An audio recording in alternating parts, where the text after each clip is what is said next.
Welcome everyone to Ladder Daily Digest. We honor creators, and on Tuesday nights, we, in a way, honor or make fun of Tim Rathbone. We're virtually in his living room, and we're grateful to have Tim to make fun of. That's what I'll start the show with. And we're grateful that Tim has a great laugh, and it's really fun to do the shows. We're kind of just talking as things goes, and we'll see what happens. Tim asked who was here. Kim D's here. Song says she's here. Hope everybody's doing well. Lisa is not doing so well, so we wish Lisa all the best. Hopefully this show will cheer Lisa up a little bit. And so anyhow, so I was in kind of a down mood the last few days about some things, and we can have a show about that someday, where it's the opposite of tonight's show. But I thought if we do an attitude of gratitude, it's kind of like that song that we would sing. There's a couple songs. One is "If You Chance to Meet a Frown," that sort of goes along with this, which is kind of non-consensual. Do not let it stay. Quickly turn it upside down and smile that frown away. The other song is "Count Your Blessings," right? So those songs come to mind, right? But they're in the sense of being in a high demand religion, those can sometimes be manipulative or manipulated by other people on people. But there's supposedly some science about gratitude being able to lift people's spirits up. A lot of times people meditate, and they meditate about things that they like about their life or something like that. And so I thought we would do something like that. And one thing I am grateful, I'll say, not only of Tim Rathbone, but I am grateful to the big podcaster named John Dehlin. Now, he used to be the number one, and now he's maybe number 3 or maybe even number 4, because Alyssa Grenfell has taken over, and Shalice Ansola of Cults to Consciousness has overtaken him. And who else has more? On one hand, the show that Megan did with John Dehlin, and she just came on. Her husband's name John, psychologist, Dr. John. I know who you mean. He was just on Mormon Stories, gave her whole story, and hers is like secret true crime, hidden true crime. I think it's her channel. And she just passed up John Dehlin. Now, her channel isn't about Mormonism or anything like that, but anyhow, John Dehlin's podcast kept me going to church in 2013 and 14, because he had something called Stay Mormon, and he because he didn't want people to break up their marriage just from losing their testimony, right? Being in a mixed faith marriage shouldn't ruin a marriage. Yeah, Lauren of Hidden True Crime. And so John Dehlin would give tips, and he would say, go to church, go to Sacramento. If you get to hold your wife's hand for an hour, you get to sing songs, consider it like a date. And that was meaningful to me. And John at the time was going to get his advanced degree in psychology. And I had sent him a message saying, I hope you help me with my Mormon guilt someday. And he said, I hope to graduate soon. So he didn't offer to help right away as a freebie for somebody that's knows a little bit. He promised to help someday. And so that almost told me, once I have my shingle out, I can charge you for some of the help I can give you.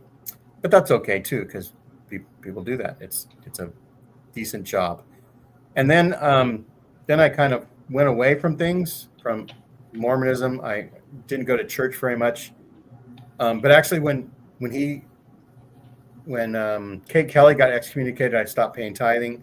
When John Dehlin got excommunicated 6 months later, I told my wife I can't go to church where they fire people from church just for having an opinion and voicing it.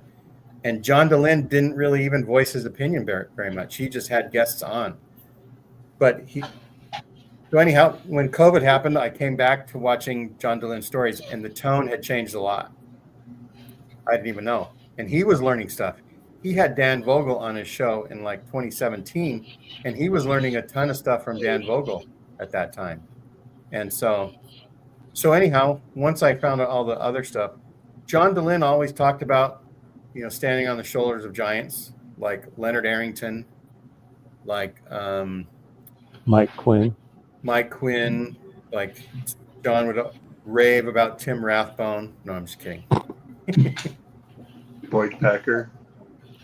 Not Packer. He would talk about the people who were interested in real history, right? That were who's the niece of the prophet that wrote a book called No Man Knows My History? Fawn Brody. Fawn Brody. Yeah. Fawn Brody. Right? So he would talk about all the Exmo stuff is based on, and not necessarily Exmo stuff, but we'll say the real history about things. It only was Exmo or anti because the church said, we don't look behind the curtain. Don't try to critique us. We're holy men, holier than thou, and just do what we say. Don't do what we do, we'll say. So anyhow, because of John Dehlin, and I got turned on to some books, and I bought a book called Writing Mormon History that Joe Geisner edited, and it had 15 stories, and it had the stories of people how they got into writing Mormon history. Some people were scholars, and so it was kind of like their job, like John G. Turner was one of the contributors. And other people were just like a wife who was driving in Wisconsin, got lost in Wisconsin looking for some baskets that she saw on a post somewhere, and saw Mormon Way and thought, what is Mormon Way doing in Wisconsin? Just above, what is Wisconsin just above? Minnesota or Illinois? Above Illinois, right? Illinois. And so because of that, she wrote a book about the Strangites, because she found out that Mormon Way was because of Strangites had been up there, and she was like, what are the Strangites?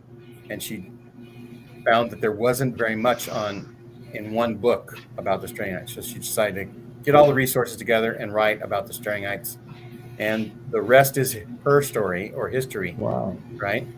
And so that was amazing. And that was sort of inspired me as I started thinking about doing a podcast with Maven Brody, that we would do a show honoring other podcasters and telling the story behind the creators. And this is the first book I got from a publisher because I started a show.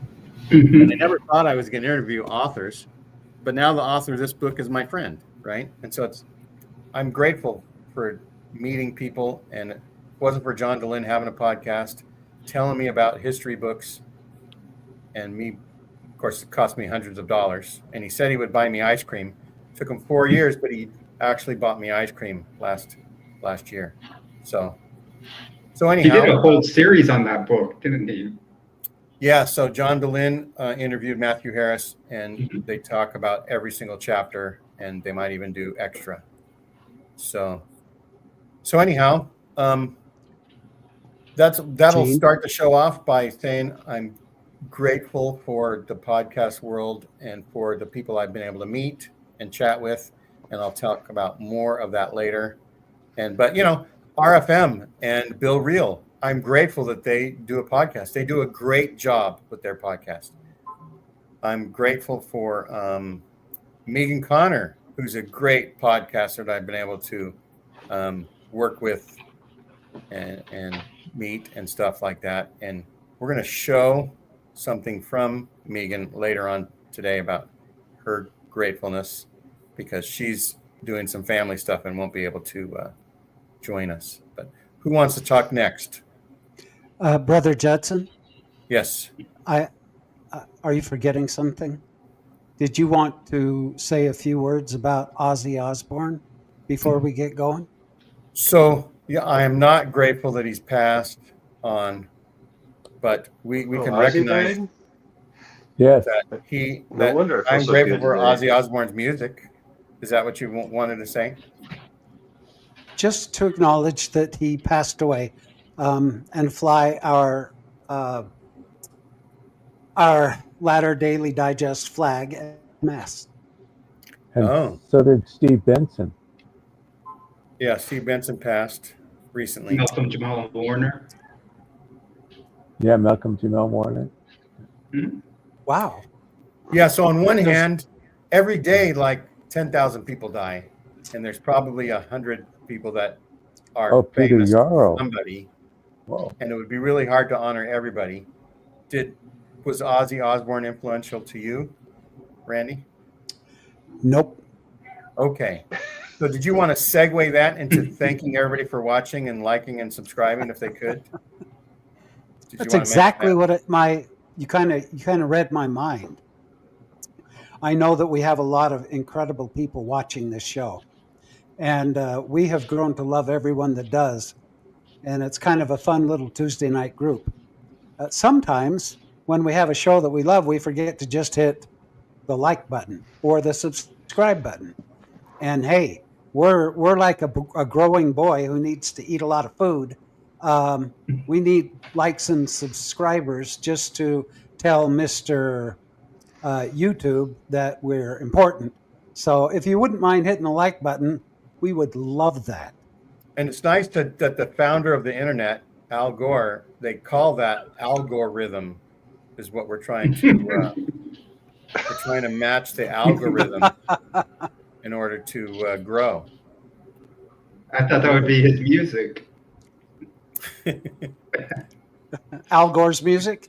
Yeah, Al Gore's rhythm. He's got rhythm.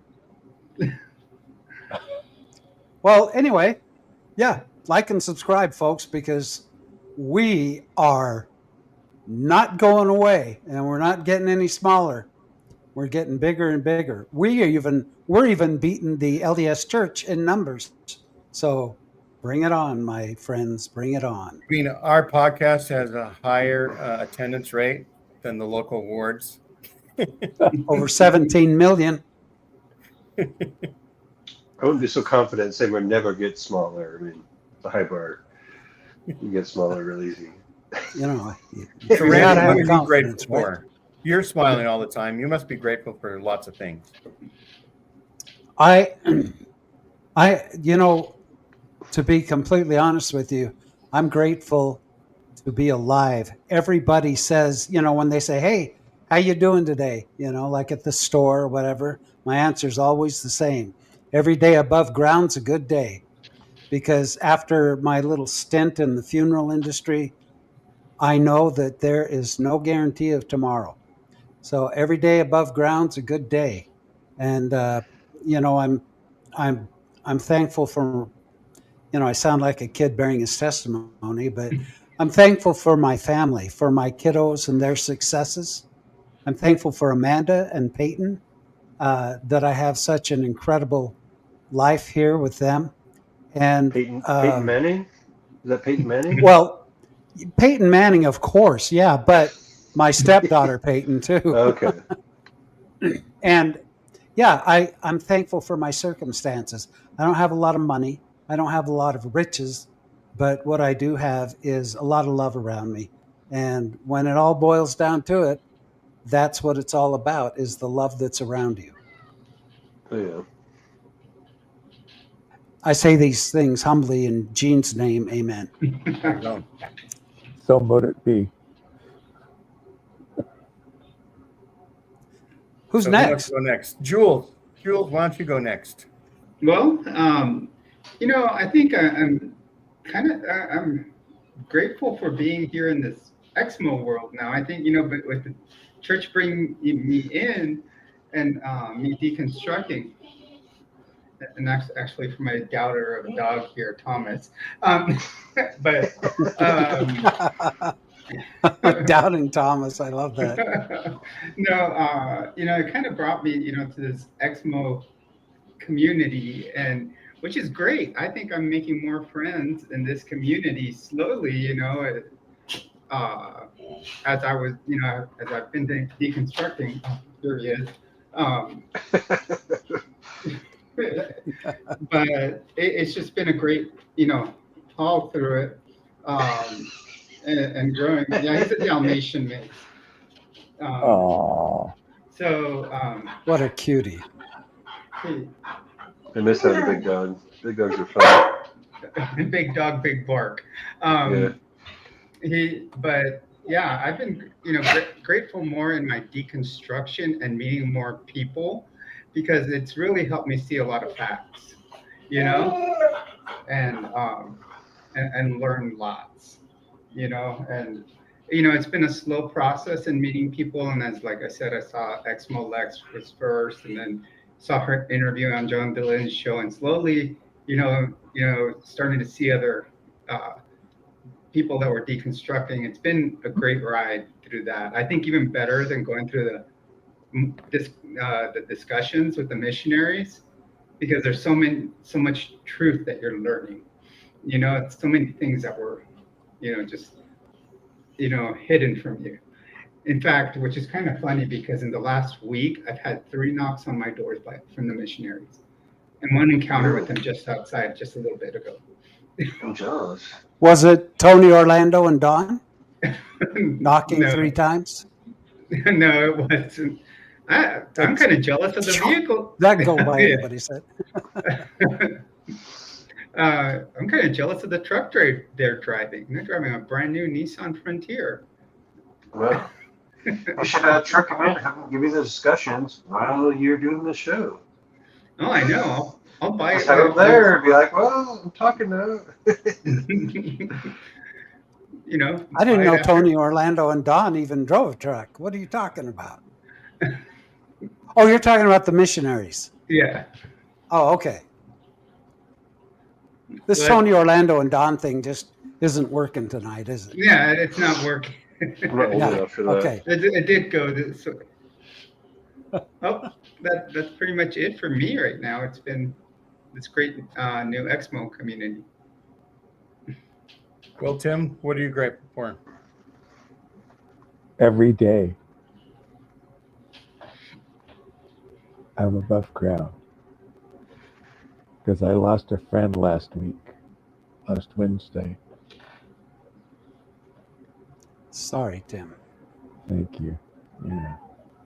I'm Are you grateful grateful for for your cats? I'm just going to say that next.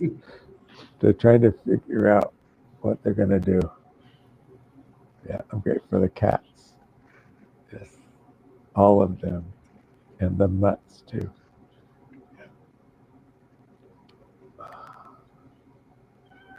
I'm grateful for my kids, my family.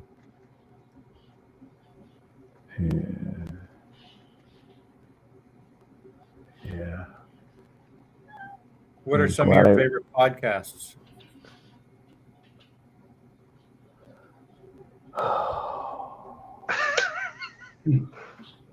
Where do I Mormonish. start? Yeah, Mormonish, Ish. Letter Daily Digest. Have you seen a really, really good podcast on Latter Daily Digest lately? I just saw a really, really good podcast on this Tasha Helfer. It was really, really Oh. good. How wonderful. It I was could put really that- good. Did you A link to that did in you the like description and for subscribe? people to look. I liked and subscribed. Yes, I did. I unsubscribed and then resubscribed. All It was so right. good. I Create a I- new account and resubscribe. I follow a bunch of people. I follow Cliff High. I think everybody should listen to what Cliff High has to say about stuff. This guy goes by Florida Maquis. His videos are interesting. He talks about Antarctica and what goes on down there. And I follow Future Forecasting Group, who's remote viewers, and John DeLynn, of course. And I've been watching a lot of videos lately about this program that was on when I was a kid called Thunderbirds. All the special effects and stuff. It's just been really fascinating. I've been watching a lot of those. I've been watching a lot of Star Trek lately too. Tim, I'm you've just got trying- such a wide range of interests and Yeah, I do. expertise. You blow Oh, me thank away you. because, you know, you want to talk about aircraft, World War II Yeah, aircraft, or whatever. You seem to know a lot about a lot of things. I don't know anything. I have a lot of knowledge, but I don't know anything. I learned something yesterday about an airplane from World War II that I didn't know. About the Corsair. I was reading an article about the Corsair, and I went, "Oh, I didn't know that." Yeah, but I don't. See what I'm saying? I'm always learning. I'm always willing to learn. Yeah, I could name every single aircraft probably that fought in World War II, or World War I for that matter, because that was my dad's era. My dad was a pilot, and I grew up around airplanes, and I knew airplanes. I know airplanes. Not too good with airliners like I used to be, and private airplanes. I do know a bit, but you know, I focused on the conflict and those airplanes. This is where Gene is going to ask you if you knew the Wright brothers. I did know the Wright brothers. Yes, I did. The Wrong brothers are cooler. I met a lot of really neat pilots growing up. A lot of stories from a lot of different people growing up. That's right. I would look at airplanes, and I love to look at. Somehow there were videos available. I don't know when, but of like sailplanes. I knew they existed, and Tim got to fly in them. I got to fly in a sailplane. I got to fly in at least 3 different kinds. What's the major difference between the experience of being in a sailplane and being in a single engine aircraft? The silence, the quiet, the wind whistling over the wings. There's nothing like it when you get towed up and you catch a thermal and you're going up, and it's just you and the wind and nothing else. And those are the best Garfunkel times. told me about that. Simon and Pardon? Garfunkel. Simon and Garfunkel told me about that. Sound Sounds of silence. Yeah. There's nothing like that. The best time my dad and I ever had was right before my mission. We'd moved to Colorado Springs, and a thunderstorm had just happened, and there were really neat clouds still in the sky. And that was the closest we ever felt at that time. We were talking and just being silent.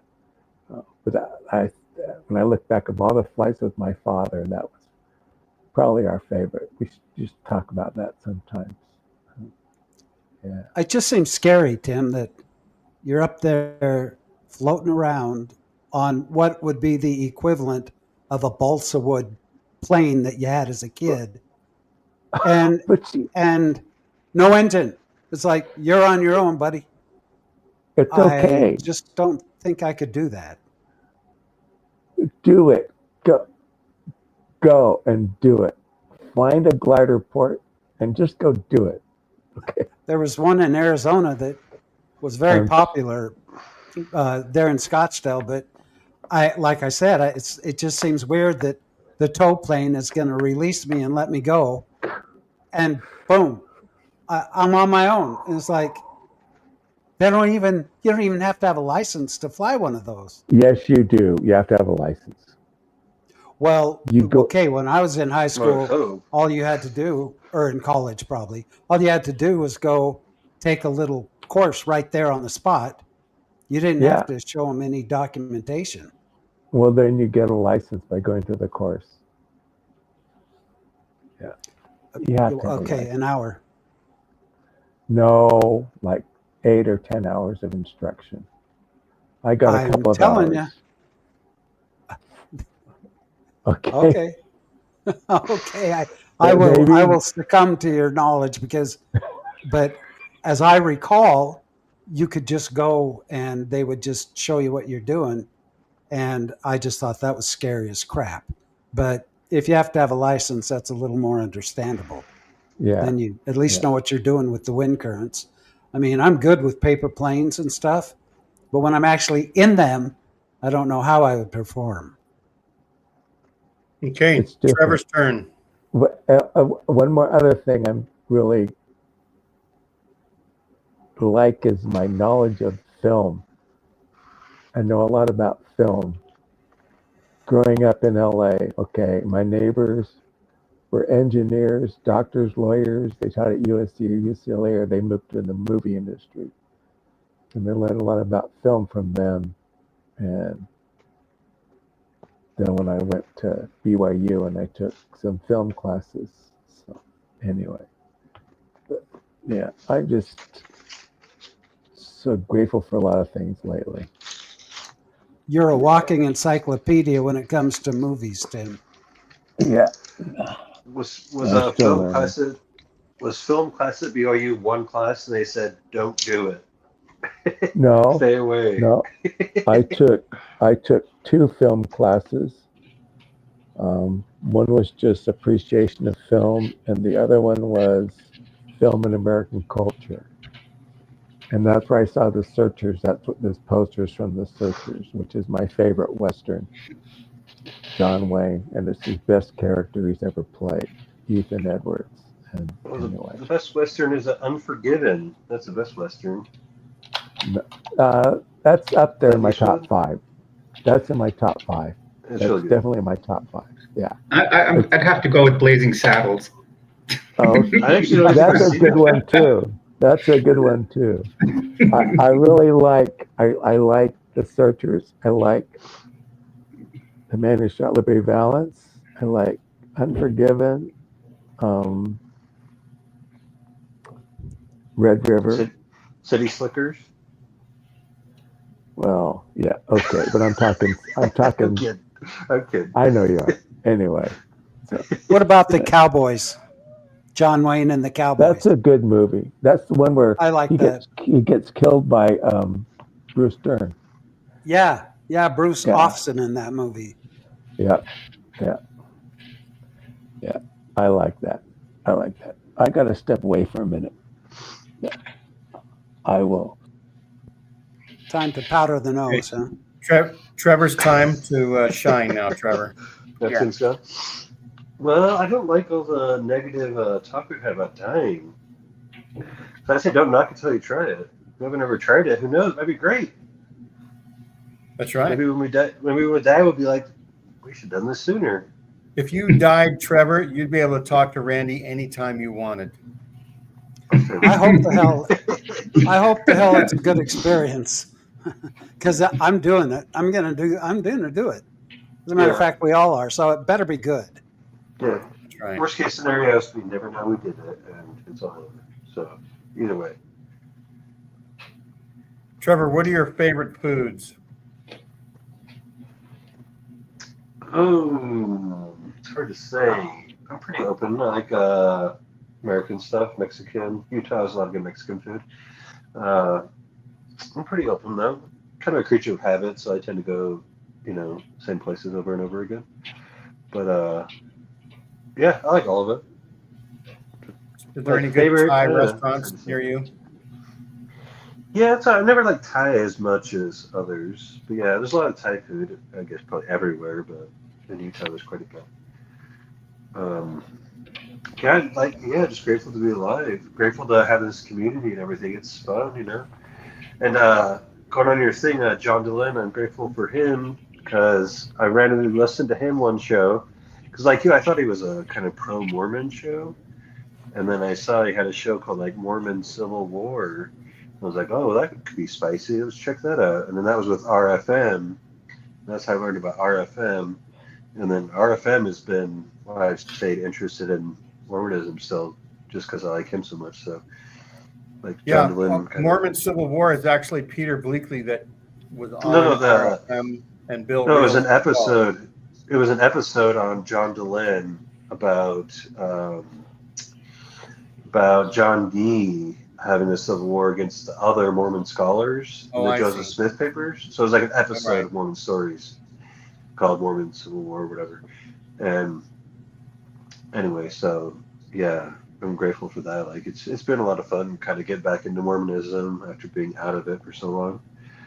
And So you were it's just a been- normal person. You didn't really care about your upbringing or past very much. You just did your work and lived your life, not worrying uh, whether somebody was looking at you when you were drinking coffee or oh going to a no, bar, definitely not that. I've been an atheist since I was 19, so right? just doing my atheist thing, just living it up, having a good time. So when you're But, when you're 19, you went on an atheist mission yeah, I killed a few people. that you're Did still on, some raping and pillaging, the usual. right? I went debaptized some people, followed missionaries around, and tricked the members into getting debaptized. Carry a blow dryer around and dry them off the minute the water. Just hand out the covers them. CES letter after you get out of the water. Be like, read this, check this out. I'm thankful for that CES letter, by the way, because that's what started me on this whole journey. Now, what's interesting about that? Put that is away, that Gene. Gene just showed his Every- corn dog live.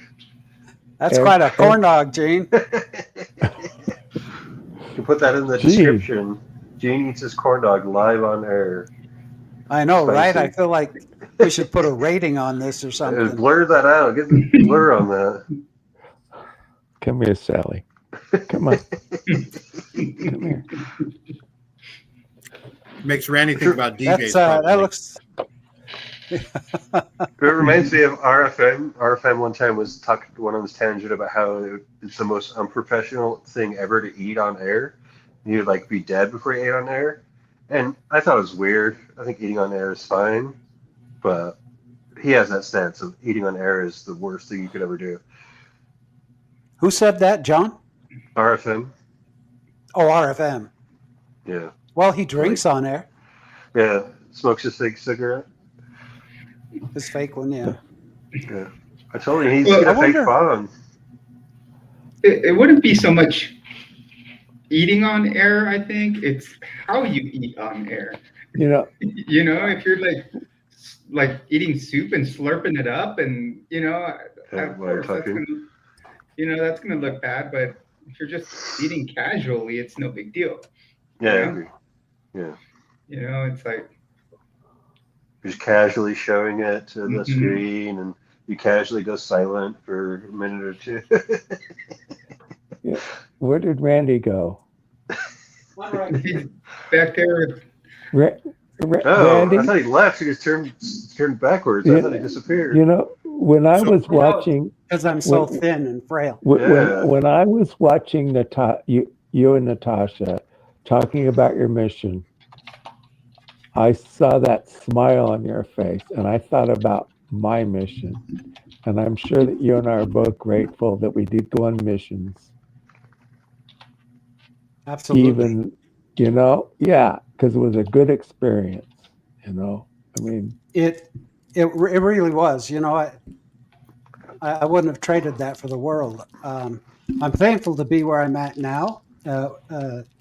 But yes, I'm grateful for the opportunity I had to be on a mission like you, Tim. Yeah, I kind of regret it. I was The whole just- language thing. Like And I, learning and I language want to come especially. back to the being grateful Well- for being on a mission stories from Tim and Randy. You guys can tell us more mission stories about what was kind of fun, because you both went to pretty cool places, Germany and Spain, Yeah, pretty cool. exactly. right? Pocatello, less cool. But here, one thing, somebody that joins us often, Megan Connor, is actually going to join us virtually. All right. And she recorded Yay. something for us. I'm going to make her big so that I can eat. She said it's 7 minutes long about, and we'll see if Okay. I can finish my corn dog and chicken nuggets by the time she's done. I'll make this full screen. And everybody You do go corn ahead. dogs and chicken nuggets. Everybody go ahead and mute yourself. And then I'll run her, and then you can unmute yourself when she's done.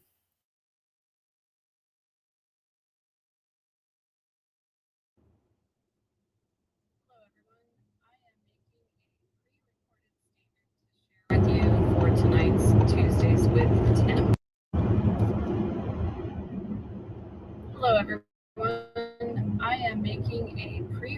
gratitude statement to share with you for tonight's Tuesdays with Tim. I have been having a kind of a difficult week, just with Lori's sentencing coming up on Friday and a lot of residual grief from that I haven't processed yet coming up. And I thought I had processed through everything, but apparently not. And so I'm feeling a lot of grief.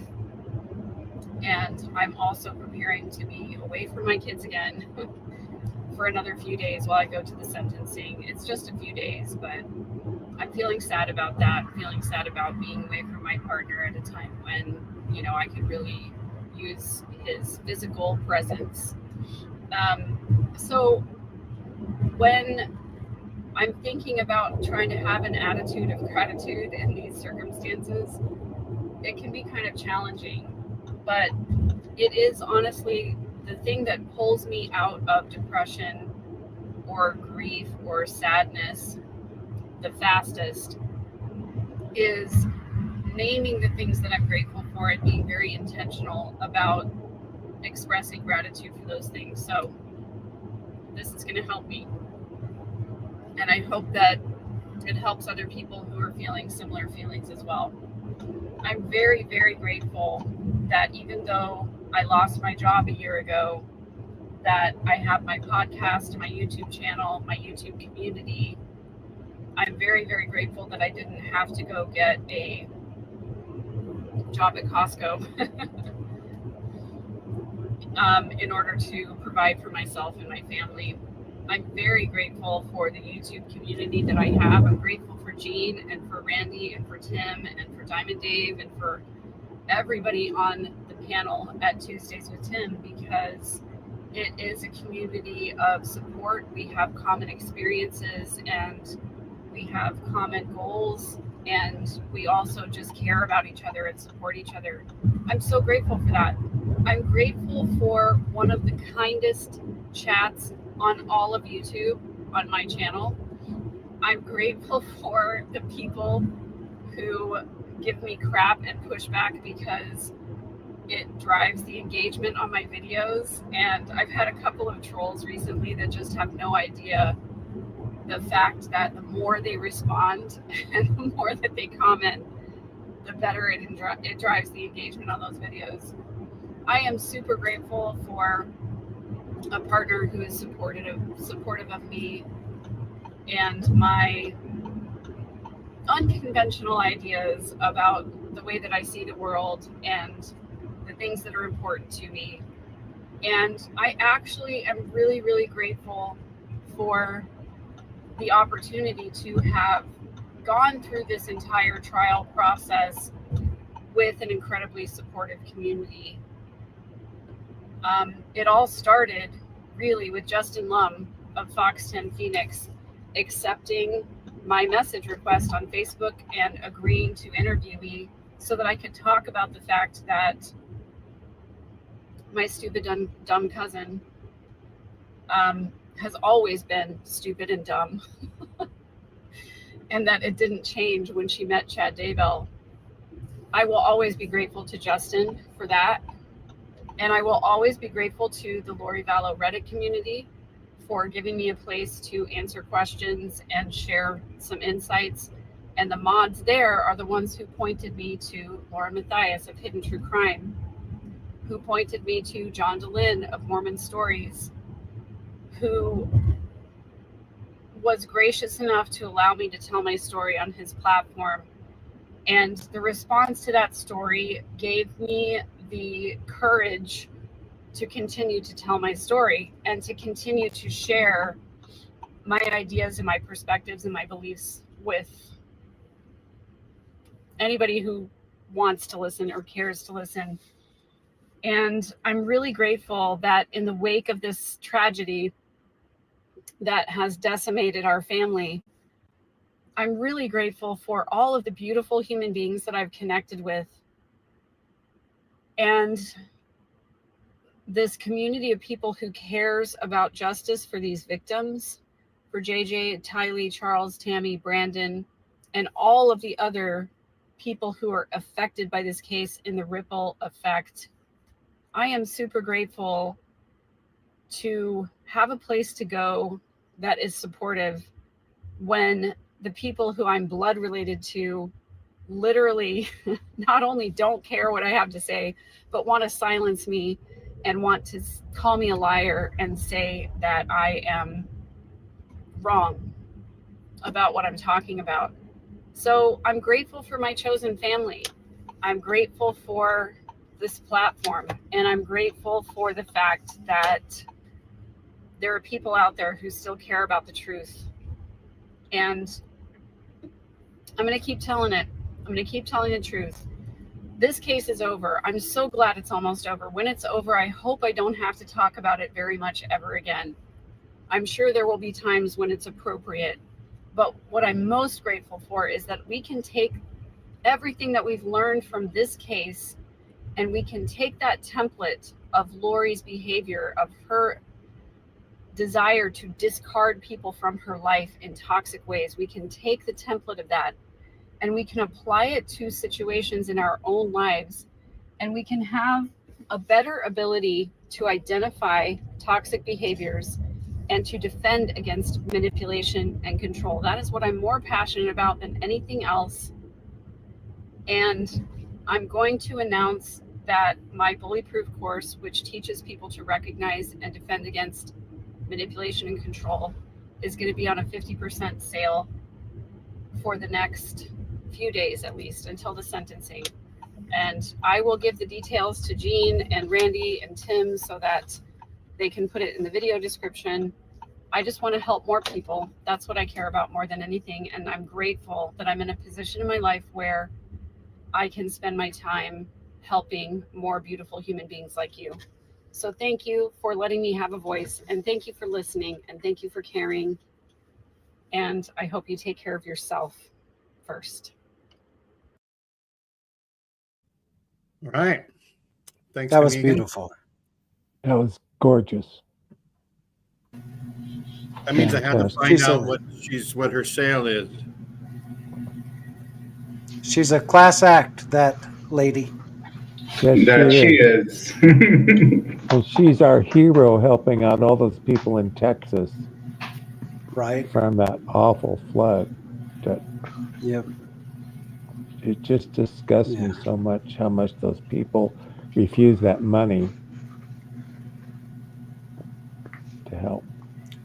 That's she's very selfless. Yes, she is.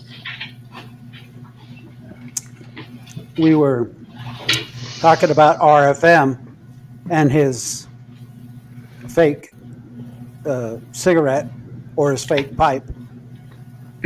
I should be able to smoke a real cigar as we broadcast every Tuesday. RFM has his cigarette. I have my cigar. It's longer and bigger around than his little cigarette. It's like how we're gonna beat them. We all like start real Gene's corn smoking. I think it should be a new rule. We all have to start smoking. this is real. This is a bone shaker, as they call it, full body, and let me tell you, it'll shake your bones. It will. You know, I don't do weed anymore. I quit that a while back, but when I smoke a cigar, it will get you high, and you don't even inhale, but goes into your mouth, and yeah, it'll make you swirl. It'd be hard not to inhale for me. Like, how do you not inhale? It'd be hard. Oh well, you don't, because you draw it in to your mouth and you puff push it out. isn't it? Yeah. I've done Yeah, too much yeah. bong smoking, I guess. I smoke too much weed. But you It's don't all about inhaling. you don't inhale it into your lungs. If you do, you'll never ever do it again.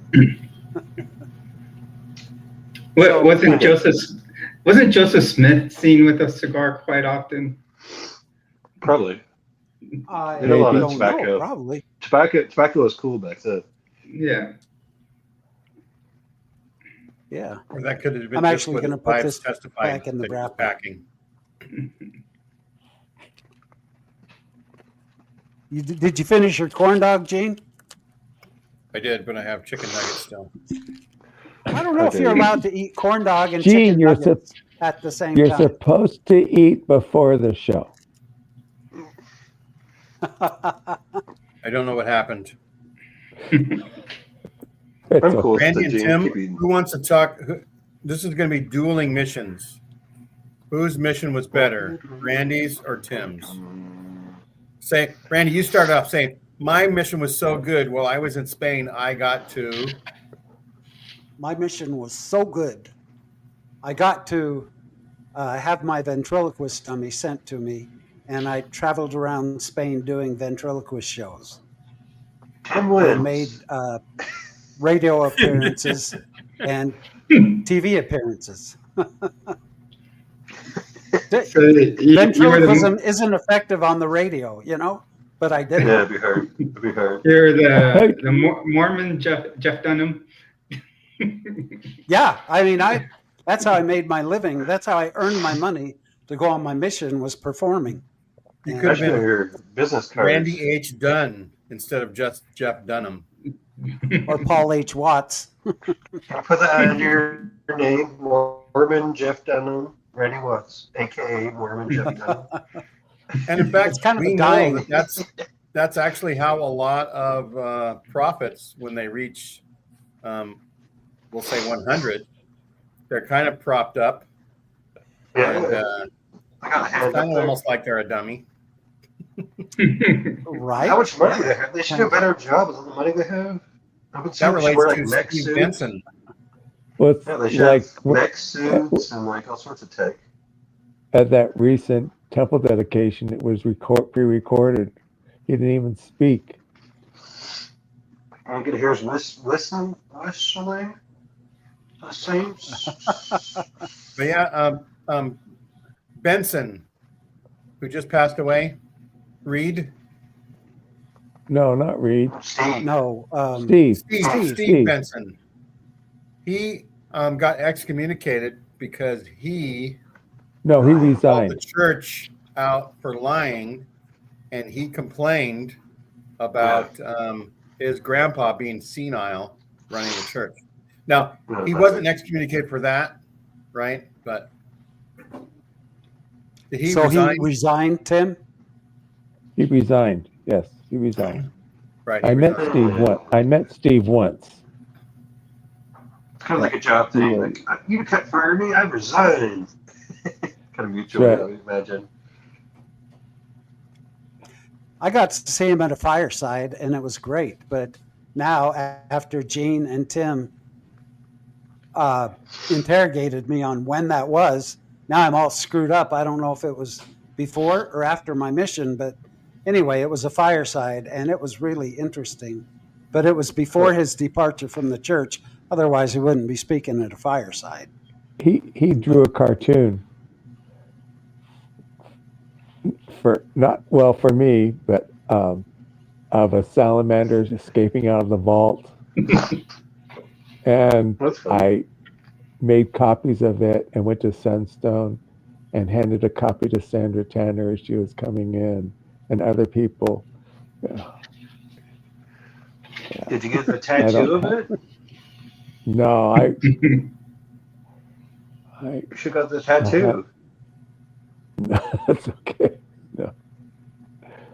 No. It was funny though. We were in Dwayne Jeffries' office talking about the salamander letter, and he just pulled out a piece of paper and he drew it real fast for us. And I said, "Oh, can I have that?" Sure. And I That's cool. made copies. Yeah, it was really cool. Steve was fun to guide it. Just for the few minutes I spent with him, it was fun. Was he older than you? How many he of was us- pretty young, wasn't he? 1 year older than me. Okay, He's well, you're 71. dead. Well, real I'll be, soon then. I'll huh? be 71 in a month, okay? I'll be 71 30 days from today. The R.I.P. 22nd Tim. of August. I'll be 71 on the 22nd of August. Hey, my grandparents lived till 90. You'll make it. You got another 20 in you. My mom made it to almost 90, I think. Dad made it to 86, I think. My family lives long lives. Something you're grateful for, I guess, huh? Yes and no. Every morning I wake up, it hurts more. But that's another story. Not me. Yeah. I'll be dead at 50 for sure. Oh no, I hope not. I hope not. Fingers No, crossed. Oh, Jim, I- what was the best part of your mission?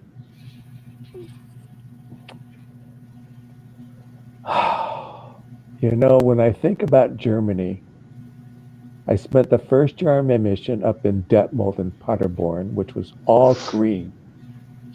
That's when I think about it. That's what comes to mind is the green, just the greenness of it. Like Sound of Music style, where she's twirling Exactly. around. Yeah. Exactly. Yeah, you know. Detmold is near where Herman the German, Arminius killed Vardas's troops, where there was a massacre that happened near there. They think it happened down up near Osnabrück, but there's a statue of him in Detmold. And we went up there to see The it. Lost Legions. The Lost Legions, yes. And I learned, well, there were British troops were there, and I mean, it was just so beautiful. It's just, and it was fun, you know. I mean, we had fun. I mean, every night on the way home, when I was in Paderborn, we'd stop at this little roadside restaurant and get a wurst and French fries, pommes frites with mayonnaise. And the German mayonnaise are different tasting than American mayonnaise. I don't know what the difference is, but they're so much better, or at least I remember them being a lot better. You know, I mean, just different. And then when I was in Essen, I got to go see Fidelio, my favorite opera, Beethoven's favorite opera. And I got to see it on the stage there. And that was great. I didn't like being in Essen and Oberhausen. It was in the Ruhr Valley and it was industrial. And we, rather than bikes, we rode buses and streetcars. It was okay, but I enjoyed being up in the country a lot better, honestly. You gotta get the spicy stuff, Tim. You see any naked women or drink some booze or something? We had 2 naked doors on my mission.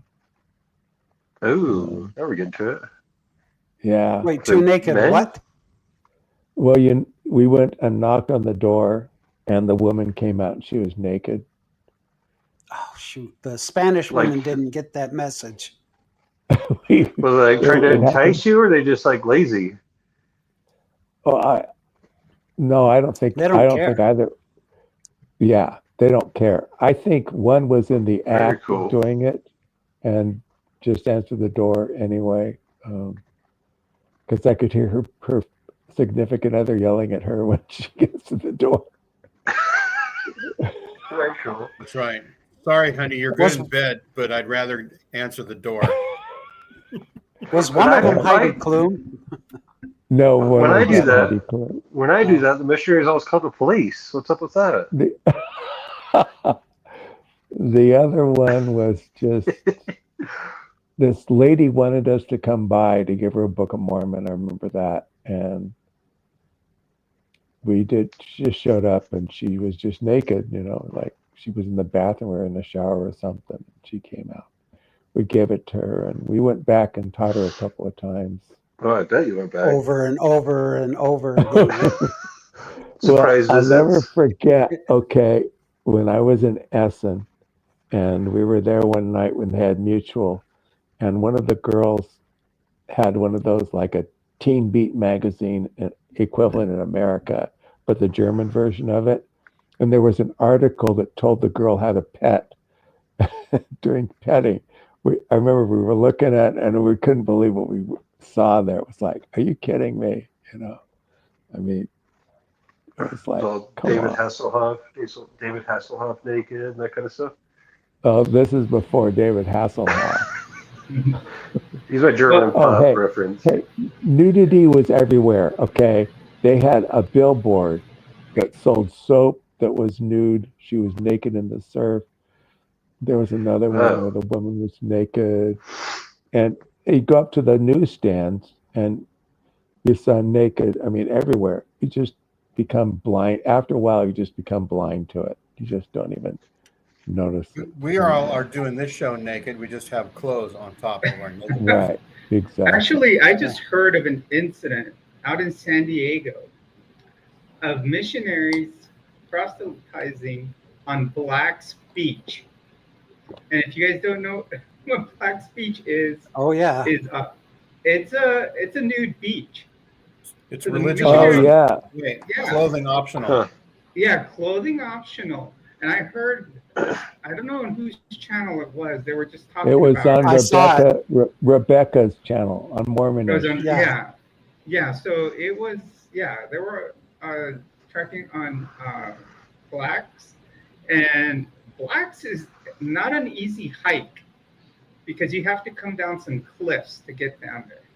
And in fact, the San Diego lifeguards have a cliff rescue truck because they're actually part of the fire department, but they have a cliff rescue truck because of people that come down the cliff and get stuck because they're trying to watch, their looky-loos onto the beach. So to know that the missionaries went down there was kind of it was kind of surprising to me. Well, did they go The down to the- justification. Yeah. The justification was we weren't actually on the beach. We were standing at the entrance. I'm Right. thinking, well, that's where everybody passes by. You have to pass by the entrance and exit. We're Right. So standing that's at one thing Sentinels. that's with their corn dogs and chicken nuggets. They're hamburgers and hot dogs, right? And just So here's I'll tell another you thing something. about Randy's mission is Randy got to eat bullfight bull, I think. Yes, that's And right. And I understand in Germany, the sausage is the worst. Ha ha ha ha ha. Ah, I got to do a I see pun. what you did there. Ha, ha, ha, ha. They were pretty good. I gotta tell you, man. They were really good. Yeah. Did you gain TMI, weight, Tim, Tim, TMI. Did I gain weight? on your mission? I don't Tall think protein. so. Well, we were Tall riding protein. bikes. Tall protein. Because that's the thing. Missionaries sometimes gain weight and sometimes they lose weight. Usually they lose weight because they don't have enough money to buy things. Well, we ate really Just like well. Jesus. Okay. We would go to You one. ate well? We ate really well. I have no complaints. I was never starving on my mission. Yeah, I that always kind of ate. burns my butt a little bit because we ate like crap on my mission. There was so often when we didn't even have money to get food. So we survived on Well, popcorn from the open market, the Wow. unpopped popcorn. And I'm talking $130 a month, $120, $130 a month is what I got.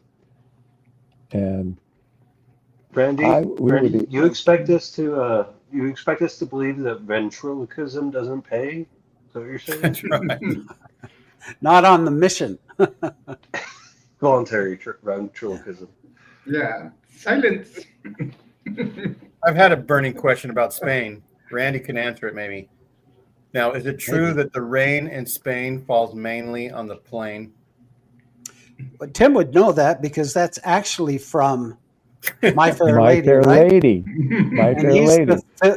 he's the film buff, but the rain in Spain falls mainly on the missionaries because we got dumped on. So, I did have a miracle story on my mission. I have to say there were actually a few of them, and I don't believe that it's because we were LDS missionaries. I think it's because we were faithful, doing the Lord's work in our hearts. But anyway, we had gone for a week with no money, and like I said, we were literally living on popcorn, and we were just about out of that. And Well, I said a prayer, very fervent prayer, that somehow we get some money. The reason we didn't have any was because back then our bank would mail us our checks, and we'd have to deposit them to pay rent and all that. So we didn't have money for our rent. We didn't have money for food. We were almost out of popcorn. So I prayed that somehow we could come across some money. And we walked outside, and it was raining harder than I have ever seen it rain. And I'm telling you, it was coming right through my umbrella. It's that kind Oh, of rain wow. that pounds right through the umbrella. And the wind was blowing so hard, it ruined both of our umbrellas. And so we threw them in the garbage. And we're trying to get across this street, and it was a flash flood in the street. So we're up to our knees in water flowing in our suits. And we got halfway across the street, and my companion kept going, and I stopped. And he turned around and he said, "Come on, Elder." And I started again, and I'm like, "No, no, no." And I went back because I thought I had seen something down under the water. And so I reached down, and in my suit coat and everything, reached down. It was to my shoulder, and I'm feeling around, and I felt this wad. And I pulled it up. By all means, it should have washed away in the water. And I pulled it up, and it was a wad of bills. Now it wasn't like $100 bills or 100% of bills, but it was enough to buy us food for a couple of weeks. And by then our Wow. checks were there. But it was bound with a rubber band. And to me, that's probably one of the most miraculous things I've ever seen or experienced in my life was well, was to dip my hand into this rushing water, and it was pointed in the direction that it wouldn't wash away, but to point to reach down and pull up money like that, the fact that I would even see it was miraculous. So Yeah. that was definitely a miracle on my mission. So I'm So the really headline- grateful for The headline is Here it Randy comes. participates in money laundering while on his mission. I should have been electrocuted, right? Because my last name was Watts. There you go. Ha ha ha. I just Ha ha ha. Ha, yeah, ha, it was ha. you know what, my mission, like Tim was saying, I really had some incredible experiences, real fun adventures. Not fun. At the time they weren't fun, but looking back, they're fun to talk about and fun to tell. And even when we met people and they didn't want to hear about the church, but like talk about their life story, get to know them, that was Yeah. very valuable. that When I used to that happened. streetboard, You talk Yeah. to people they didn't want to hear about the church. yeah, it's just, well, like, okay, No, I'm kidding. I'm standing like in Essen on the foot. What's the word in English? In Essen, the center of the city is a Strip club? walkway. Plaza. No. Yeah, A what? plaza. I get. He said Yeah. strip club, and we used to do streetboard there. We had a streetboard we'd set up, And if somebody didn't want to talk about the church, he says, "Well, what did you do? What do you do? What's your life like?" I used to talk to people, just find out about their life. The elder elders wouldn't know what I was talking about. Tell me about yourself. Just make an impression. I'm not just here to force my religion down your throat. I'm here to find out about you. I wanted to find out about people's lives. Like one family, the Balls family, were living outside of Detmold and wanted to hear about their lives. They did join the church after I left, but the thing they said was he wanted to hear about, treat us like real people, not just, a number, but he wanted to talk to us and find out about our lives, which was really interesting. Right. Tim, So, you yeah. like to talk to people because you were channeling your inner historian and you want to hear living history. That's right. Well, I did. I heard a lot of history, man. I ran into this one guy in the ward was in the SS in the tank battalion on the Russian front. Told me his story. Another guy we ran into was an E-boat commander and a submarine commander. My mission president was a German soldier. And President Perker was a forward observer and a medic. And he told me his story one time, well, a few times, telling the missionaries, but I would ask him when we went in for an interview, I'd say, tell me some more about the war and what it was like. He'd tell me a few things. So, I mean, I would never, I wouldn't bug people like these missionaries who talk to people on the street, like you're walking, and you try to ask them. I never bugged anybody. Like if I was on the bus, I didn't bug people. I didn't do any bus tracting or street track, I figure if I'm going to go knock on doors, all right. But if I'm just walking around, and you're walking, I'm going to leave you alone. I had one companion who did that, and I said, don't do that. Just leave them alone. They don't want to be bugged. You just need to understand. Did you ever do anything that you could have gotten sent home for, Tim? You saw a naked woman. You can't. Well, let me answer Song's question. My mission president was LDS. The others I don't know about. I hope your bishop president was LDS. No, before the war, he was a member before. Okay. Yeah. Well, did I do anything I could have been sent home for? Yeah. No, I didn't. We stretched the rules a few times, but I didn't do anything. I don't think that I ever did anything I would be sent home for, except there was this one night that was incredibly cold. It was in a little town just out of Madrid called Móstoles.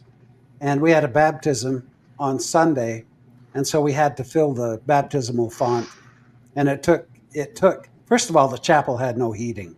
So it was like icy cold in the chapel. And in order to fill the baptismal font, we'd have to run the water over a fire box to get the heated water. And two of us had to be there at all times to watch and make sure that nothing went wrong with the fire and the water and that it stayed hot. So we drew the assignment to, have the overnight, and we were shivering and shuddering, and it was just getting to that point where it's about 3/4 of the way. Oh, the baptismal font, by the way, I should say, was a portable font that we would build with PVC pipe and canvas. So it was about 3/4 of the way full. And the elders came to relieve us early in the morning, and they're shivering and we're shivering. And they walked over, and one put his hand in and he says, "Oh, that feels so good." I'm like, "No kidding." And then I don't know which one of us suggested it, but we decided we were going to strip down, all four of us, and we stripped down to our nothings, and we skinny dipped in that baptismal font, and it felt so good. It was so amazing. And our only fear was that the only person that had a key to the chapel, because our chapel was just a one-room chapel. It wasn't like a building. The only person that had a key was the branch president.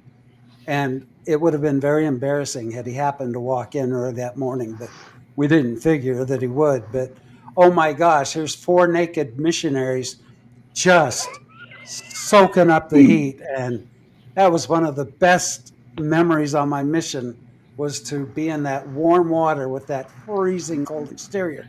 But getting out was hell. And the only thing we had to dry off was paper towels from the bathroom. and we had to divide them up because there weren't enough. And we're petting ourselves and trying to get our garments on the wet body, and that was horrible having to, get dressed in that freezing chapel. But man, if we could have stayed in there till the baptism that next day, we would have done it. The best thing would have been if a branch president came by and taken your suits. So, Oh my gosh! so yeah. Oh my gosh! How did you keep the water warm for the next 12 or so many hours? Well, it Well, turned because yellow. it was fire heated, So when it came out, I mean, it was boiling hot, and so by the time it would fill up, and Sunday was, after being 2 days filling up, it was just the right temperature for a baptism. Oh man. But man, while it was filling, before it was full, that water was effing perfect. And I was just hoping we didn't leave any, like hairs or anything floating in the water. But it was amazing. So, and we didn't get caught. Yay. So I don't know if we would have gotten in trouble for that or not. I mean, who could blame us, right? Isn't Satan The, underwater? Well, two of the missionaries were sister missionaries. So, no, just kidding. It was just four of us elders. Who's going to care, Who cares? Did you not go on a mission, Gene? Oh, you rebel. Jules, did you go on a mission? I don't remember. No, I joined the church at 24. So That's right. I couldn't remember. Oh, yeah. Okay. No So- mission. Okay. I think I was like borderline. I could have still gone because they were trying to get me to go. Yeah, so 28. Yeah. So they were trying to get me to go, but I wouldn't have had the money. I was in the middle of nursing school and, so I'm considering one now. Now it's 40. You can go when you're 40, up to 40. Oh, yeah, you're You're desperate close times. to that, Gene. You're I need to almost go on a 40. mission where they don't give me enough money for food so I can lose some weight. Eating corn dogs and yeah. What are you talking about? You're skinny as a rail. Oh my gosh! I went to Gene's house a few months ago, and I'd never seen him from the waist down, and he'd never seen me. And then I realized I'm like 3.5 feet tall, and he's like 7 feet tall. We look like Mutt and Jeff. I'm a stocky little Italian guy, and he's a lanky, long, whatever We'll say you are. We'll say Swede. Swede. Let's go with that. There are some tall My- Swedes. My Amanda is, well, she's Dutch, actually. She's Dutch. Same thing, right? Same camel, different hump. It's all Europe. All Europe. Swedes or Swades?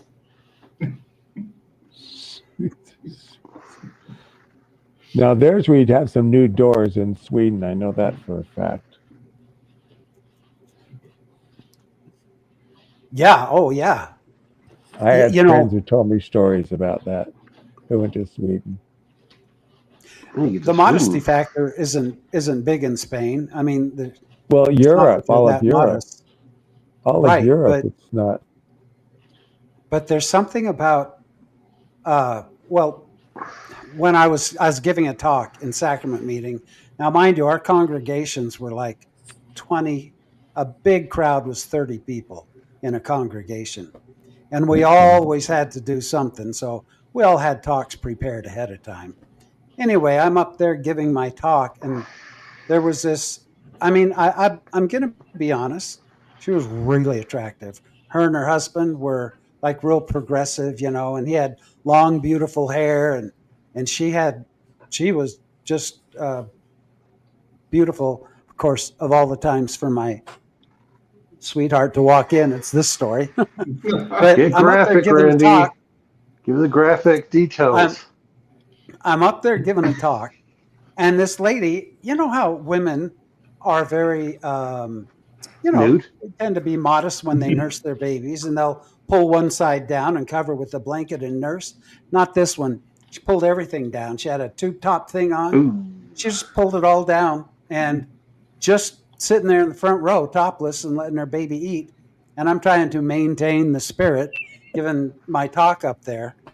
And that was my only naked experience in Spain. But yeah, it was. I was singing "We Thank Thee, O God" for a prophet in my brain, thinking of every hymn I could, not to.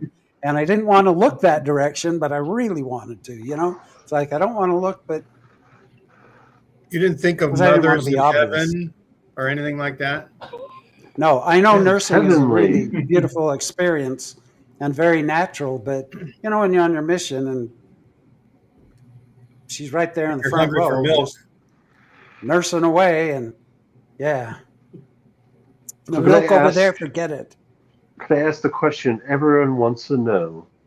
Neither of you fired up a little factory on your mission. Oh, What? None of you guys fired up the assembly line on your mission.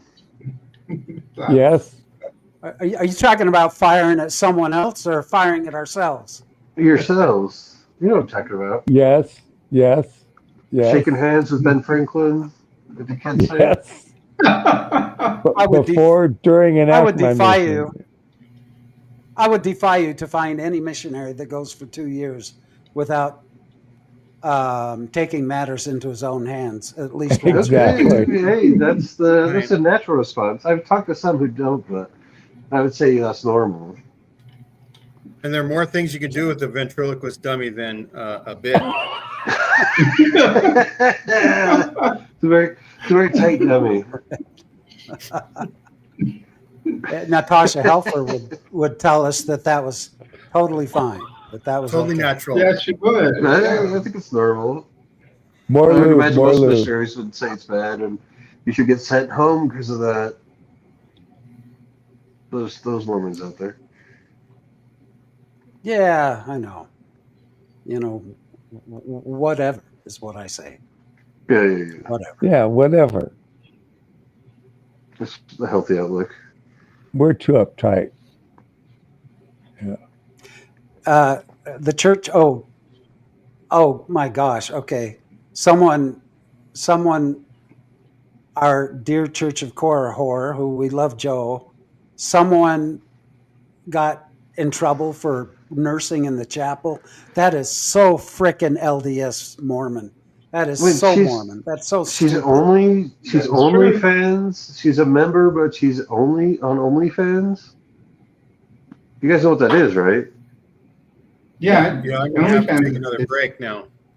We were born at night, but it wasn't last night. Well, she's an OnlyFans creator. It seems like the bigger issue in the Yeah, an Mormon. OnlyFans creator who is. Well, not all OnlyFans creators are naked. Oh, okay, I Some have do no it in their idea. underwear, from what I Okay. Joe's understand. comment reminds me of reading the Old Testament. It's very long, is that what you're saying? It's a whole lot of sex. Songs of Solomon. There's a lot of sex. Oh dear. Songs Hey, enjoying our Martin. factory talk. And someone was wondering how we got on nudity. It's because I shoehorned it in. That's how we got on the nudity talk. And every We've chance we gotten got. into it twice. And I shoehorned Yeah, it Trevor. in both times. Trevor's up there trying to keep us from getting too clean. Gotta dirty it up. There's Nice time. Come on. There's one thing that just about every guy is glad for. Is grateful for. And, Boobs. well, yeah, but that they're born with the one thing. But anyway, Well, I'm it has to do grateful with for that too. yeah, it has to do with little factories. For your corn dog, is that what you're talking about? It has to do with corn dogs. That Arizona State Fair sized corn dog you were munching on? Where do you get those, by the way? Because that was huge. It was just a normal That was Foster huge. Farms.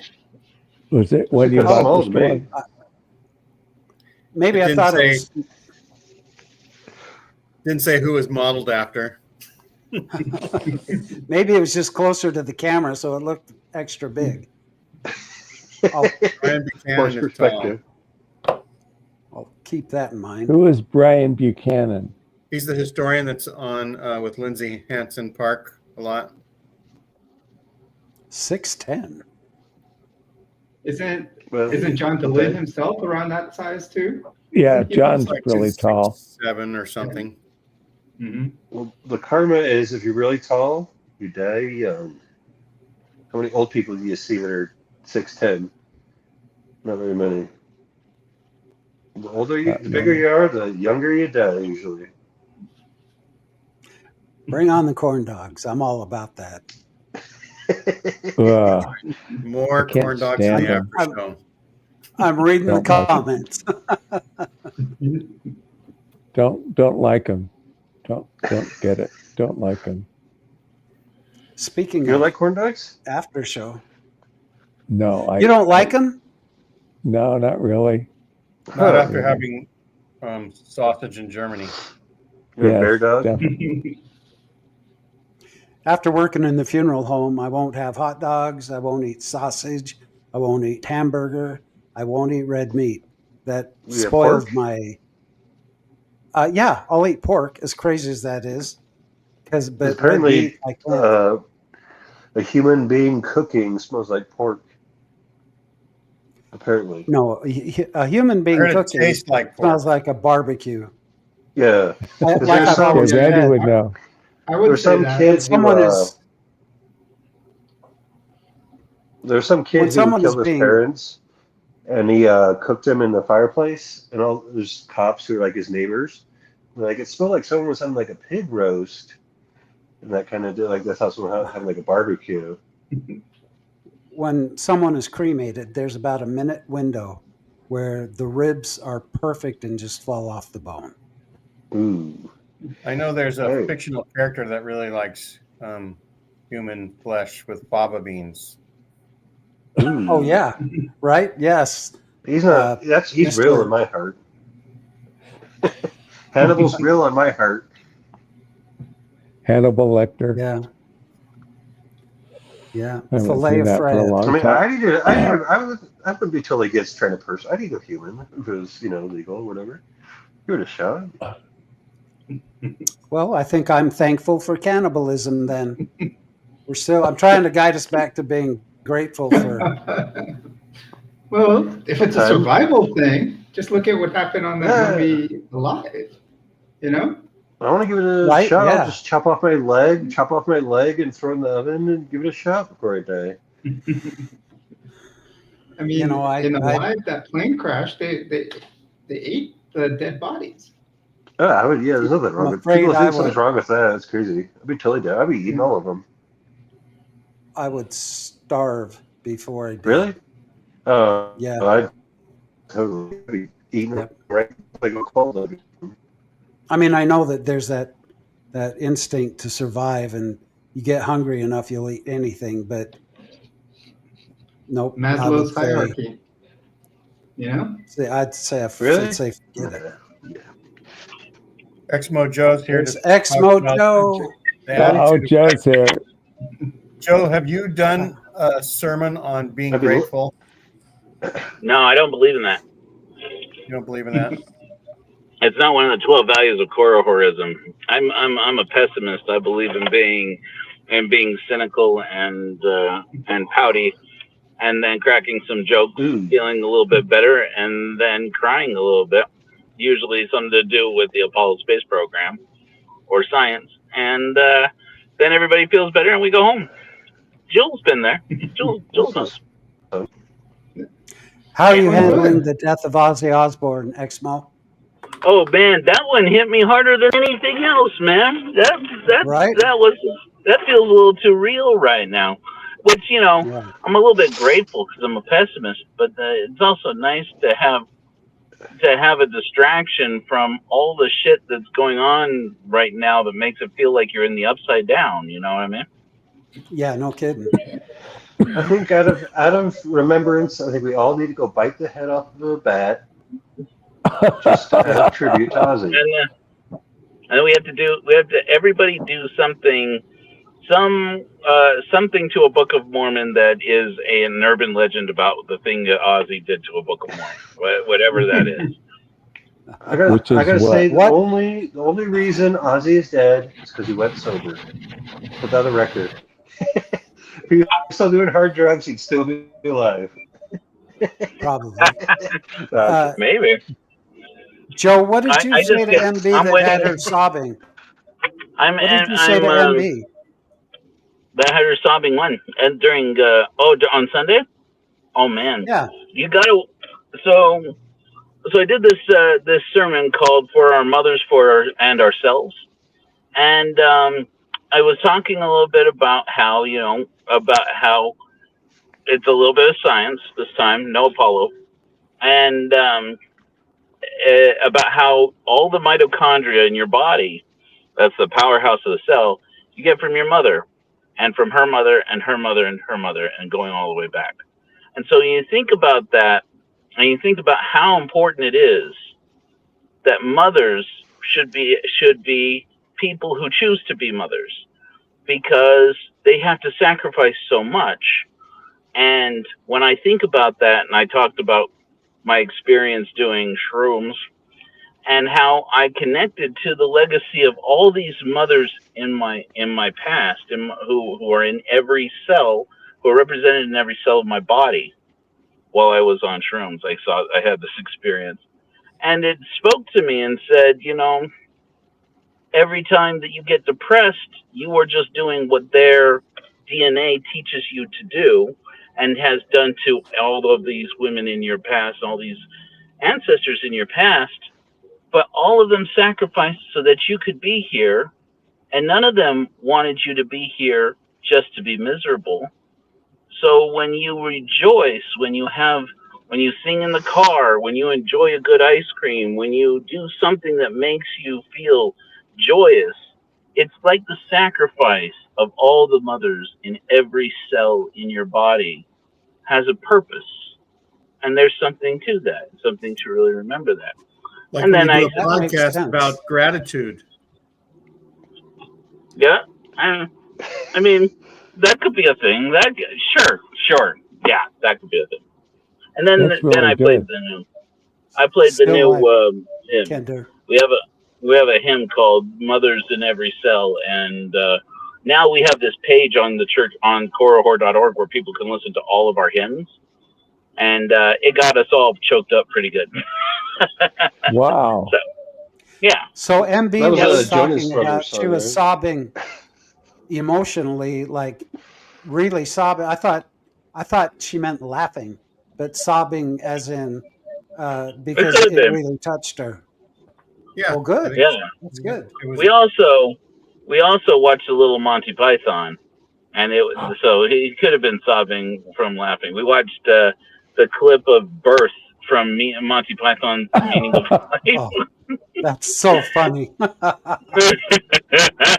the machine that goes ping, and I had all these comments. As soon as they started playing it, all these comments of people who definitely are in the right place, going, the machine that goes ping. That's a great clip.